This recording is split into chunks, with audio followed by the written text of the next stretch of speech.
Gas জিনিসটা কিন্তু আমাদের চারপাশে সব সময়ই আছে, তাই না? একটা অদৃশ্য শক্তি। তো চলুন আজকে আমরা গ্যাসের এই দারুণ ইন্টারেস্টিং জগৎটা ঘুরে দেখি আর জেনে নিই কোন নিয়মগুলো মেনে ওরা চলে। তো এই যে প্রশ্নগুলো, এগুলোর উত্তর কিন্তু লুকিয়ে আছে গ্যাসের আচরণের মধ্যেই। চলুন গ্যাসের ধর্মগুলো একটু ভালোভাবে বুঝে নিই আর দেখি এই রহস্যগুলো সমাধান করা যায় কিনা। তো কি কি থাকছে আজকে? প্রথমে আমরা গ্যাসের জগৎটা দেখব, জানব ওদের অণুগুলো কিভাবে ছোটাছুটি করে। তারপর দেখব কিছু দারুণ সূত্র আর সেগুলোকে কাজে লাগিয়ে কিছু সমস্যার সমাধান করব। আর সবশেষে আদর্শ গ্যাস আর বাস্তব গ্যাসের মধ্যে পার্থক্যটা কি সেটাও একটু জেনে নেব। ওকে, তো চলুন শুরু করা যাক গ্যাসের জগৎ দিয়ে। আমরা তো গ্যাসকে চোখে দেখতে পাই না, ঠিক? কিন্তু এদের এমন কিছু বেসিক বৈশিষ্ট্য আছে যা কঠিন বা তরল পদার্থের থেকে এদেরকে একদম আলাদা করে দেয়। তো চলুন এই অদৃশ্য চালকদের একটু চিনে নেওয়া যাক। দেখুন, কঠিন বা তরলের মতো গ্যাসের কিন্তু কোনো নির্দিষ্ট আকার বা আয়তন নেই। মানে ওকে যে পাত্রে রাখবেন ও সেটার পুরোটা জুড়েই ছড়িয়ে পড়বে। আর এদেরকে না খুব সহজে চাপ দিয়ে ছোট করে ফেলা যায়। আবার চাপ সরালে নিজে থেকেই এরা ছড়িয়ে পড়ে পুরো জায়গাটা নিয়ে নেয়। কিন্তু প্রশ্ন হলো, এরা কিভাবে এত সহজে মিশে যায়? এই যে ছড়িয়ে পড়ার ব্যাপারটা, একেই বলে ব্যাপন। মানে গ্যাসের অণুগুলোর একটা স্বাভাবিক টেন্ডেন্সি আছে ছড়িয়ে পড়ার। ভাবুন তো, ঘরের এক কোণে পারফিউম স্প্রে করলে কি হয়? গন্ধটা পুরো ঘরে ছড়িয়ে পড়ে, তাই না? এটাই হলো ব্যাপন। মানে অণুগুলো কোনো সাহায্য ছাড়াই নিজে থেকে মিশে যাচ্ছে। আচ্ছা, গ্যাসের এই যে আচরণগুলো, এর পেছনের কারণটা কি? কেন ওরা এমন করে? এর উত্তরটা লুকিয়ে আছে গ্যাসের গতীয় তত্ত্বে। এই থিওরিটা আমাদের বলে গ্যাস আসলে আর কিছুই না, শুধু লক্ষ লক্ষ ছোট্ট শক্তিশালী কণার একটা ভিড়, যারা এক মুহূর্তের জন্য থামে না, খালি ছুটছে তো ছুটছেই। তো এই গতীয় তত্ত্বটা কিন্তু কয়েকটা খুব সহজ ধারণার ওপর দাঁড়িয়ে আছে।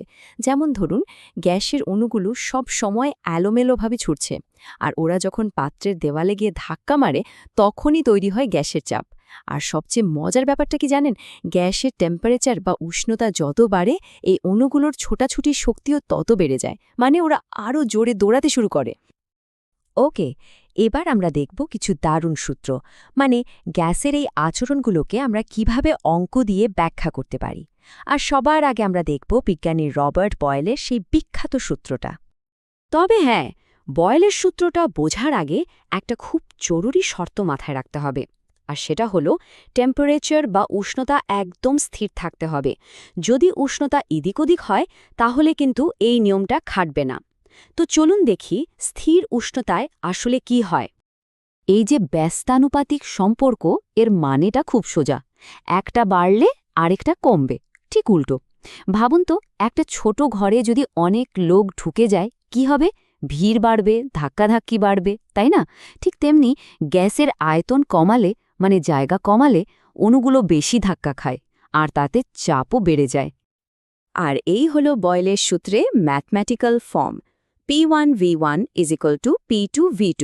এর মানে হল যে কোনো অবস্থায় গ্যাসের চাপ আর আয়তনের গুণফলটা সবসময় একই থাকবে, মানে কনস্ট্যান্ট থাকবে।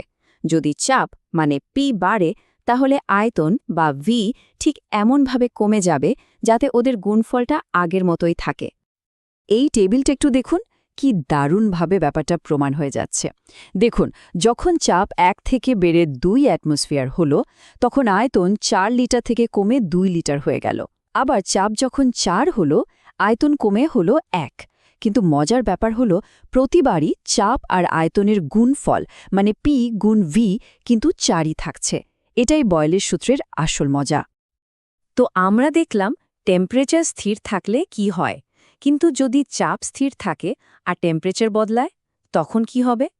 এই প্রশ্নের উত্তরটা দিয়েছেন বিজ্ঞানী জ্যাক চার্লস। চলুন এবার তাহলে চার্লসের সূত্রটা দেখে নেওয়া যাক। চার্লসের সূত্রটা বলছে এদের সম্পর্কটা হলো সমানুপাতিক। মানে একটা বাড়লে আরেকটাও বাড়বে। খুব সহজ। গ্যাসকে গরম করলে ওর আয়তন বাড়বে, আর ঠান্ডা করলে আয়তন কমবে। শুধু চাপটা একই রাখতে হবে, ব্যাস। আর এর ফর্মুলাটা হল V1/T1 = V2/T2। মানে আয়তন আর পরম উষ্ণতার ভাগফলটা সবসময় একই থাকবে। দেখুন, গ্যাসটাকে ঠান্ডা করতেই বেলুনটা কেমন চুপসে যাচ্ছে, মানে আয়তন কমছে। আবার গরম করতেই কেমন ফুলে উঠছে, মানে আয়তন বাড়ছে। তবে হ্যাঁ, একটা জিনিস কিন্তু এখানে খুব জরুরি, উষ্ণতাটা কিন্তু সবসময় কেলভিন স্কেলে মাপতে হবে।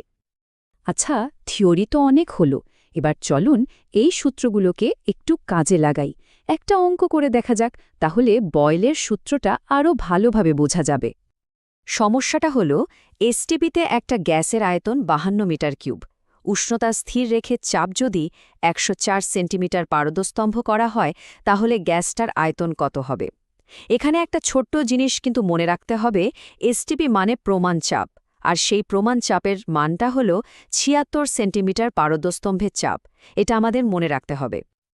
তো চলুন সমাধানটা দেখে নিই স্টেপ বাই স্টেপ। প্রথমে আমাদের কাছে কি আছে সেগুলো লিখে নিলাম। P1 হল 76, V1 হল 52 আর P2 হল 104। যেহেতু উষ্ণতা স্থির, তার মানে আমরা বয়েলের সূত্র P1V1 = P2V2 ব্যবহার করতে পারি। এরপর V2 বের করার জন্য ফর্মুলাটাকে একটু সাজিয়ে নিলাম, আর সবশেষে মানগুলো বসিয়ে দিলাম আর ক্যালকুলেট করে ফেললাম। আর ক্যালকুলেশন করে উত্তরটা কি এলো? 38 মিটার কিউব। দেখুন, উত্তরের সাথে এককটা কিন্তু লেখা খুব জরুরি, একদম ভুললে চলবে না। আচ্ছা, আমরা এতক্ষণ ধরে যে গ্যাসের কথা বলছি, ওকে, বিজ্ঞানীরা বলেন আদর্শ গ্যাস, কিন্তু বাস্তবে আমরা যে গ্যাস দেখি সেগুলো কি সত্যি এতটাই আদর্শ? চলুন তো এদের মধ্যে পার্থক্যটা একটু চট করে দেখে নিই।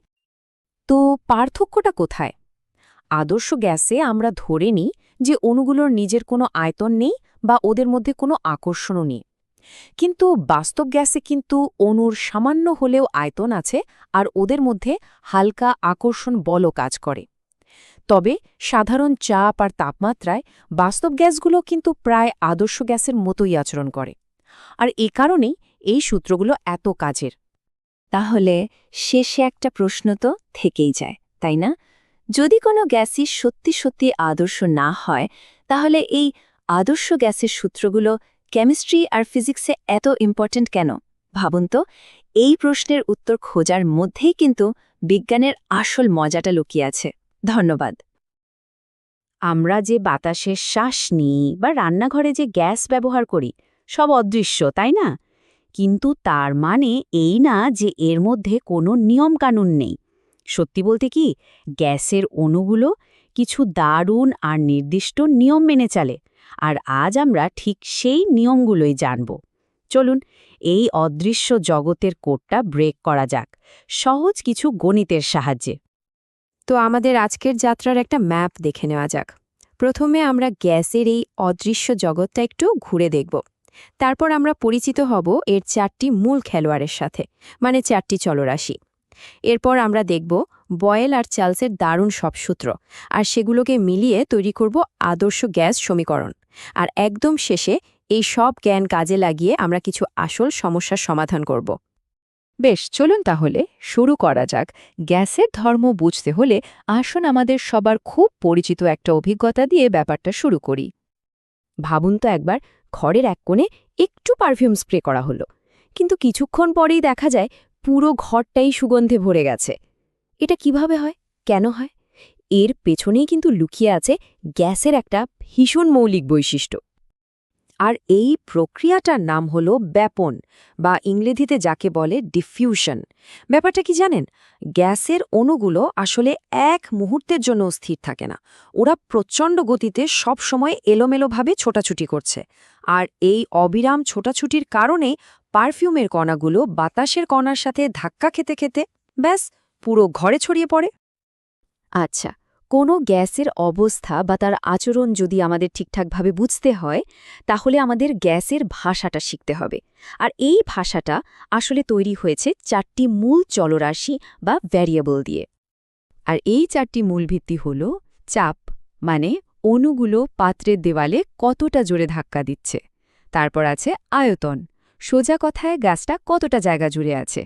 3 নম্বরে তাপমাত্রা, যা আসলে ওই অণুগুলোর ছোটাছুটির শক্তিটা মাপে। আর সবশেষে গ্যাসের পরিমাণ, যেটা আমরা সাধারণত মোল এককে হিসাব করি। চলুন এই টেবিলটা এক ঝলক দেখে নিই। এখানে প্রত্যেকটা চলরাশির প্রতীক আর তাদের প্রচলিত এককগুলো দেওয়া আছে। যেমন ধরুন, চাপকে আমরা প্রায় অ্যাটমসফিয়ার বা এটিএম এককে দেখব। আর একটা খুব খুব জরুরি কথা, বিজ্ঞানের সমস্ত গণনার জন্য তাপমাত্রা কিন্তু আমাদের কেলভিন স্কেলেই ব্যবহার করতে হবে। এটা মনে রাখাটা খুব দরকারি। তো বিজ্ঞানীরা যখন এই 4টি চলরাশির মধ্যে সম্পর্কটা খুঁজে বের করার চেষ্টা করছিলেন, তারা একটা দারুণ কৌশল ব্যবহার করেছিলেন। তারা কি করতেন, যে কোনো একটা বা দুটো চলরাশিকে একদম স্থির বা কনস্ট্যান্ট রেখে দিতেন, আর তারপর খুব মন দিয়ে দেখতেন যে বাকিগুলোর মধ্যে কি পরিবর্তন আসছে। যেমন ধরুন রবার্ট বয়েলের কথা, উনি তাপমাত্রাকে স্থির রেখে একটা দারুণ জিনিস লক্ষ্য করলেন। ভাবুন তো, একটা বেলুনকে যদি আপনি চাপ দিয়ে ছোট করার চেষ্টা করেন, মানে তার আয়তন কমান, তাহলে ভেতরের চাপটা কিন্তু বেড়ে যায়। আবার উল্টোটা, চাপ কমালে আয়তন বাড়ে। এই যে একটা উল্টো সম্পর্ক, চাপ বাড়লে আয়তন কমে, এটাই হলো বয়েলের সূত্র। এরপর এলেন জ্যাক চার্লস। উনি আবার ঠিক করলেন চাপকে স্থির রাখবেন। আর উনি কি দেখলেন? দেখলেন যে কোনো গ্যাসকে গরম করলে, মানে তার তাপমাত্রা বাড়ালে, ওর অণুগুলো আরও বেশি শক্তি পেয়ে ছোটাছুটি শুরু করে, আর গ্যাসটা আয়তনে বেড়ে যায়। ঠিক যেমন গরম তাওয়ায় রুটি ফুলে ওঠে, মানে তাপমাত্রা বাড়লে আয়তনও সরাসরি বাড়ে। তাহলে মূল পার্থক্যটা কি দাঁড়ালো? একদম সহজ, বয়েলের সূত্রে তাপমাত্রা স্থির, আর সম্পর্কটা ব্যস্তানুপাতিক বা উল্টো, চাপ বাড়লে আয়তন কমবে।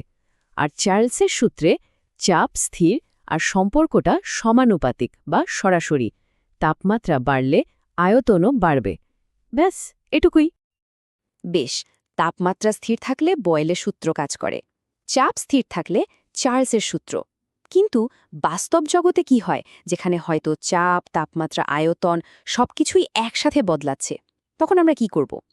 এমন কি কোনো একটা মাস্টার কি বা সুপার ফর্মুলা আছে যেটা এই সবগুলোকে একসাথে সামলাতে পারে? হ্যাঁ, অবশ্যই আছে। আর বিজ্ঞানীরা ঠিক সেটাই করেছেন। তারা বয়েলের সূত্র, চার্লসের সূত্র আর অ্যাভোগাড্রোর সূত্রকে একসাথে মিলিয়ে একটা দারুণ শক্তিশালী সমীকরণ তৈরি করে ফেলেছেন, যেটা প্রায় যে কোনো পরিস্থিতিতেই গ্যাসের আচরণ ব্যাখ্যা করতে পারে। আর সেই বিখ্যাত সমীকরণটি হল PV equals to nRT. PV equals to nRT. এটাই আদর্শ গ্যাস সমীকরণ।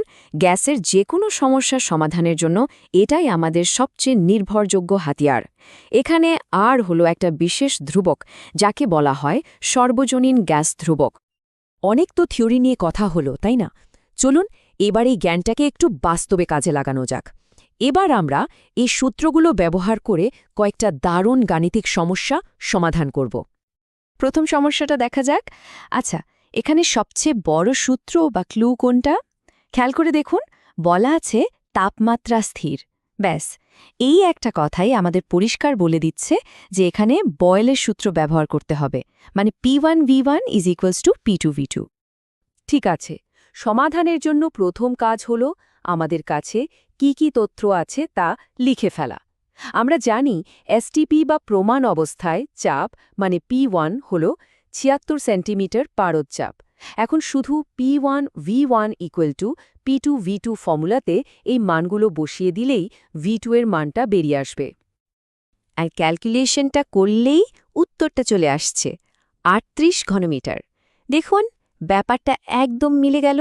চাপ ৭৬ থেকে বেড়ে ১০৪ হয়েছে, আর তার ফলে আয়তন ৫২ থেকে কমে ৩৮ হয়ে গেছে, ঠিক যেমনটা বয়েলের সূত্র আমাদের বলেছিল। এবার দ্বিতীয় সমস্যাটা দেখি। এখানে চাপ, তাপমাত্রা, গ্যাসের পরিমাণ সবই দেয়া আছে। যেহেতু এখানে একাধিক চলরাশি রয়েছে আর কোনো কিছুই স্থির নেই, তাই এবার আমাদের সেই মাস্টার কি ব্যবহার করতে হবে, মানে আদর্শ গ্যাস সমীকরণ PV is equal to nRT. এখানে সমাধানের জন্য সবচেয়ে গুরুত্বপূর্ণ প্রথম ধাপটা কিন্তু ভুললে চলবে না। আমাদের গ্যাসের ভরকে মোলে নিয়ে আসতে হবে। ৮ গ্রাম হাইড্রোজেন মানে হলো ৪ মোল হাইড্রোজেন। একবার এটা হয়ে গেলে সমীকরণটাকে একটু সাজিয়ে V is equal to nRT/P করে শুধু মানগুলো বসিয়ে দিলেই উত্তর তৈরি। আর আমাদের উত্তরটা হল ২৪.৬ লিটার। দেখলেন তো, আদর্শ গ্যাস সমীকরণটা ব্যবহার করে কত সহজেই এই ধরনের সমস্যার সমাধান করে ফেলা যায়। আচ্ছা, এবার একটা লাইটনিং রাউন্ডের জন্য তৈরি তো? চলুন শুরু করা যাক। এই টেবিলে আরও কয়েকটা সমস্যা আর তার সমাধান একবারে দেয়া হলো। প্যাটার্নটা খেয়াল করুন। কোনোটাতে তাপমাত্রা স্থির, তাই বয়েলের সূত্র ব্যবহার হচ্ছে। কোনোটাতে আবার চাপ স্থির, তাই লাগছে চার্লসের সূত্র। মূল কৌশলটা কিন্তু একই। আপনাকে শুধু খুঁজে বের করতে হবে সমস্যাটিতে ঠিক কোন জিনিসটা স্থির আছে। তাহলেই বুঝে যাবেন কোন ফর্মুলাটা ব্যবহার করতে হবে। তো আমরা আজ যা কিছু শিখলাম, এই সব সূত্র আদর্শ গ্যাসের জন্য একদম নিখুঁতভাবে কাজ করে। কিন্তু শেষ করার আগে একটা প্রশ্ন রেখে যাই। আচ্ছা, বাস্তব জগতের গ্যাসগুলো কি সবসময় এত ভালোভাবে এই নিয়মগুলো মেনে চলে, নাকি খুব বেশি চাপ দিলে বা তাপমাত্রা অনেক কমিয়ে দিলে তাদের আচরণেও কোনো বদল আসে? এটা কিন্তু একটা দারুণ প্রশ্ন, আর এর উত্তরটাই আমাদের বিজ্ঞানের আরও অনেক গভীর রহস্যের দিকে নিয়ে যাবে। আচ্ছা, আমাদের চারপাশে যে বাতাস সেটা কিভাবে চলে ভেবে দেখেছেন কি? এই বাতাসকে চালায় কিছু অদৃশ্য নিয়ম, যেগুলো আমরা দেখতে পাই না কিন্তু প্রতিনিয়ত অনুভব করি। চলুন আজ সেই নিয়মগুলোকেই একটু কাছ থেকে দেখা যাক। তো চলুন একটা খুব সাধারণ ঘটনা দিয়েই শুরু করা যাক। কখনো কি মনে হয়েছে প্লেনে ওঠার পর চিপসের প্যাকেটটা অমন ভুলে ঢোল হয়ে যায় কেন? এর পেছনেও কিন্তু লুকিয়ে আছে বিজ্ঞানের এক দারুণ রহস্য। আর আমাদের দ্বিতীয় রহস্যটা, সেটা কিন্তু আরও অনেক বেশি সিরিয়াস। এখানে গ্যাসের আচরণের সঙ্গে জীবন মরণের প্রশ্ন জড়িয়ে আছে। এই দুটো রহস্যের উত্তরই কিন্তু লুকিয়ে আছে খুব সহজ কিন্তু দারুণ শক্তিশালী কয়েকটা নিয়মের মধ্যে। তো চলুন কেসটা সলভ করা যাক। আমাদের এই তদন্তের জন্য প্রথম তিনটে ক্লু হল বয়েল, চার্লস আর গেলুসাকের সূত্র। এরাই আমাদের রহস্য সমাধানের মূল ভিত্তি। রবার্ট বয়েল এই সূত্রটা আবিষ্কার করেন। খুব সহজ কথায় চাপ আর আয়তনের সম্পর্কটা হলো ব্যস্তানুপাতিক, মানে একটা বাড়ালে অন্যটা কমবে, আবার একটা কমালে অন্যটা বাড়বে। ভাবুন তো, একটা বেলুন হাতে নিয়ে চাপ দিচ্ছেন। যত বেশি চাপ দেবেন বেলুনটা তত ছোট হয়ে আসবে, কারণ চাপের ফলে গ্যাসের কণাগুলো আরও কাছাকাছি চলে আসছে আর তাতে আয়তনও কমে যাচ্ছে। আর অঙ্কের ভাষায় বললে ব্যাপারটা একটা ব্যালেন্সের মতো। প্রাথমিক চাপ আর আয়তনের গুণফল আর অন্তিম চাপ আর আয়তনের গুণফল, এই দুটো সবসময় সমান থাকবে। আচ্ছা, এবার আসা যাক আমাদের দ্বিতীয় ক্লুতে, মানে চার্লসের সূত্রে। জ্যাক চার্লসের এই সূত্রটা বলছে এখানে সম্পর্কটা একদম সোজা। তাপমাত্রা বাড়লে আয়তনও বাড়বে। এই দেখুন, গ্যাসকে গরম করলে ঠিক কি হয়? তাপমাত্রা যত বাড়ে গ্যাসের কণাগুলোর ছোটাছুটিও তত বেড়ে যায়। ওরা আরও বেশি জায়গা নিয়ে ছড়িয়ে পড়তে চায়, আর তার ফলেই আয়তনটা বেড়ে যায়। আর এই হলো চার্লসের সূত্রের গাণিতিক রূপটা। এখানে দেখুন, আয়তন বা ভিকে যদি তার পরম তাপমাত্রা বা টি দিয়ে ভাগ করা হয়, তাহলে এই অনুপাতটা সবসময় একই থাকে। হ্যাঁ, একটা কথা মনে রাখতে হবে, বিজ্ঞানের গণনায় আমরা কিন্তু এখানে কেলভিন স্কেল ব্যবহার করি। এবার আমাদের ফাইনাল ক্লু, গ্যালুস্যাকের সূত্র। এটা বলছে যদি আয়তনটাকে স্থির রাখা হয় তাহলে তাপমাত্রা বাড়ানোর সাথে সাথে গ্যাসের চাপও বাড়তে থাকবে। ভাবুন তো একটা প্রেসার কুকারের কথা, ঠিক তাই। আর এই হলো গেলুসাকের সূত্রের ফর্মুলাটা। তো এই নিয়ে আমাদের হাতে চলে এলো তিনটে মূল সূত্র। চলুন তো একবার ঝালিয়ে নেওয়া যাক আমরা কি কি জানলাম। বয়েলের সূত্রে চাপ আর আয়তন উল্টোভাবে চলে, আর চার্লস ও গেলুসাকের সূত্রে তাপমাত্রা বাড়লে যথাক্রমে আয়তন আর চাপ দুটোই বাড়ে। আর হ্যাঁ, তিনটে ক্ষেত্রেই কিন্তু গ্যাসের পরিমাণ স্থির থাকছে। বেশ, আমাদের হাতে তিনটে আলাদা আলাদা ক্লু তো আছে, কিন্তু কি হবে যদি আমরা এই সবগুলোকে একসাথে জুড়ে দিই? চলুন দেখা যাক। একে বলা যেতে পারে গ্যাসের আচরণের মাস্টার কি। আদর্শ গ্যাস সূত্রটা বয়েল, চার্লস আর গেলুস্যাকের কাজকে মিলিয়ে একটা মাস্টার ফর্মুলা তৈরি করে, যেটা দিয়ে গ্যাসের প্রায় সব অবস্থায় ব্যাখ্যা করা যায়। আর সেই বিখ্যাত সমীকরণটা হল PV = nRT। এখানে P মানে প্রেশার বা চাপ, V হল ভলিউম বা আয়তন, N হল গ্যাসের পরিমাণ, T হল টেম্পারেচার বা তাপমাত্রা, আর ওটা হলো একটা ধ্রুবক, যাকে আমরা বলি সার্বজনীন গ্যাস ধ্রুবক। তো এখন আমাদের হাতে সেই মাস্টার কি চলে এসেছে। চলুন এবার আমাদের পুরনো রহস্যগুলোর সমাধান করা যাক। ব্যাপারটা তাহলে কি দাঁড়ালো?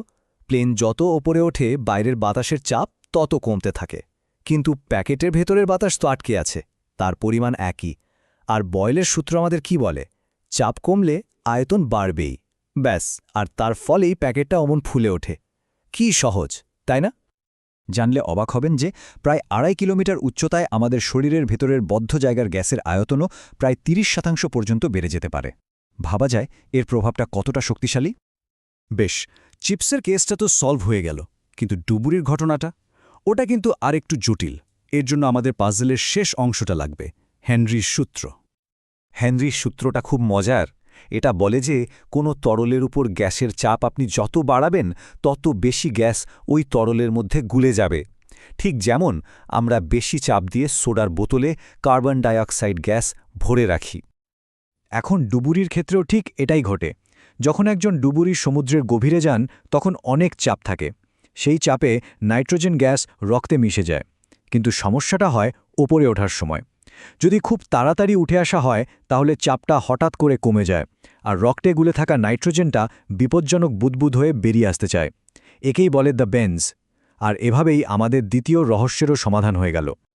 তাহলে দেখুন, একটা সাধারণ চিপসের প্যাকেট থেকে শুরু করে একজন ডুবুরির জীবন মরণ সমস্যা পর্যন্ত গ্যাসের এই নিয়মগুলো কিন্তু সব জায়গায় কাজ করছে। কিন্তু কি হবে যদি আমরা এই স্কেলটাকে আরও অনেক বড় করে ভাবি? ধরুন আমাদের এই পুরো গ্রহের কথাই ভাবি। আসলে আমাদের এই পুরো বায়ুমণ্ডলটাই তো গ্যাসের একটা বিশাল মিশ্রণ, আর সেটাও এই একই নিয়ম মেনে চলে। তাই যখন এর গঠনে কোনো পরিবর্তন আসে, বিশেষ করে যখন কার্বন ডাই অক্সাইড বা মিথেনের মতো গ্রিনহাউস গ্যাসের পরিমাণ বেড়ে যায়, তখন তার প্রভাবটা কিন্তু অমচম বড় হয়, আর সেটাই বিশ্ব উষ্ণায়নের মূল কারণ। এখানে একটা কথা মনে রাখা খুব জরুরি। গ্যাসের ভৌত সূত্রগুলো হয়তো স্থির, কিন্তু আমাদের বায়ুমণ্ডলের গঠনটা কিন্তু স্থির নয়, আর সেটার পরিবর্তন আমাদের হাতেই। আজ তো আমরা গ্যাসের দুটো রহস্যের সমাধান করলাম, কিন্তু আমাদের এই গ্রহের গ্যাসের আচরণ প্রতিনিয়ত নতুন নতুন চ্যালেঞ্জ তৈরি করছে, বিশেষ করে জলবায়ু পরিবর্তনের এই সময়ে। তো এখন প্রশ্ন হল, এই জ্ঞানকে কাজে লাগিয়ে আমরা ভবিষ্যতে কোন বড় রহস্যটার সমাধান করতে চলেছি? এটা কিন্তু ভাবার মতো একটা প্রশ্ন, তাই না? গ্যাসের সূত্রগুলো নিয়ে মাথা ঘামাচ্ছেন? কোনো চিন্তা নেই, চলুন আজ আমরা একসাথে কয়েকটা সহজ সমস্যা সমাধান করতে করতে ব্যাপারটাকে একদম জলের মতো সোজা করে ফেলি। আচ্ছা, কখনো ভেবে দেখেছেন গ্যাসের চাপ, আয়তন আর তাপমাত্রার মধ্যে আসলে সম্পর্কটা কি? মনে হতে পারে তিনটা আলাদা জিনিস, তাই না? কিন্তু আসল ব্যাপারটা হলো এরা কয়েকটা সহজ কিন্তু দারুণ শক্তিশালী গাণিতিক নিয়ম দিয়ে একে অপরের সাথে বাঁধা। চলুন না আজ আমরা একসাথে সেই রহস্যটাই ভেদ করি। তো আজ আমাদের প্ল্যানটা কি? খুব সহজ। প্রথমে আমরা তিনটা বেসিক সূত্র দেখব, তারপর দেখব কিভাবে ওগুলোকে একসাথে জোড়া লাগানো যায়। এরপর আসবে আসল হিরো, মানে মাস্টার ইকুয়েশনটা, আর সব শেষে ঝটপট কয়েকটা মজার ধাঁধা সমাধান করব। ওকে, তাহলে আর দেরি কেন? চলুন একদম গভীরে ঢোকা যাক। প্রথমে আমরা গ্যাসের সেই তিনটা ফাউন্ডেশনাল ল বা মৌলিক সূত্র দেখব। এগুলোর প্রত্যেকটা একবারে দুটো করে গ্যাসের বৈশিষ্ট্যের মধ্যে সম্পর্কটা কি সেটা আমাদের বলে দেয়। আমাদের লিস্টে প্রথমেই আছে বয়েলের সূত্র। আচ্ছা, খুব সহজ করে যদি বলি, ধরুন একটা বেলুনকে আপনি চাপ দিচ্ছেন, কি হবে? বেলুনটা ছোট হয়ে আসবে, কিন্তু ভেতরের হাওয়ার চাপটা বেড়ে যাবে, তাই না? বয়েলের সূত্র ঠিক এটাই বলে। আয়তন কমালে চাপ বাড়ে, আর আয়তন বাড়ালে চাপ কমে। সিম্পল। চলুন, সূত্র তো হলো, এবার একটা বাস্তব সমস্যায় এটাকে কাজে লাগাই। সমস্যাটা হলো একটা গ্যাসের আয়তন যখন 4 লিটার, তখন তার ওপর চাপ পড়ছে 2 অ্যাটমসফিয়ার। এখন যদি আমরা চাপ দিয়ে আয়তনটা কমিয়ে 2 লিটার করে ফেলি, তাহলে নতুন চাপটা কত হবে বলুন তো? এটা সমাধান করা কিন্তু একদমই কঠিন না। আমরা মাত্র 3টা ধাপে কাজটা করব। দেখুন, প্রথমে আমাদের কি কি দেওয়া আছে সেটা বের করি। P1 হলো 2 ATM, V1 হলো 4 লিটার, আর V2 হলো 2 লিটার। এরপর এই মানগুলো সোজাসুজি বয়েলের সূত্রে বসিয়ে দিই, আর সব শেষে P2 এর মানটা বের করার জন্য একটু ক্যালকুলেশন। ব্যাস। আর দেখুন তো কি দারুণভাবে উত্তরটা মিলে গেল। নতুন চাপ হলো 4 অ্যাটমসফিয়ার। ব্যাপারটা খেয়াল করেছেন? আমরা আয়তনটাকে ঠিক অর্ধেক করে দিয়েছি, আর চাপটা ঠিক দ্বিগুণ হয়ে গেছে, একদম সূত্রের কথা মতো।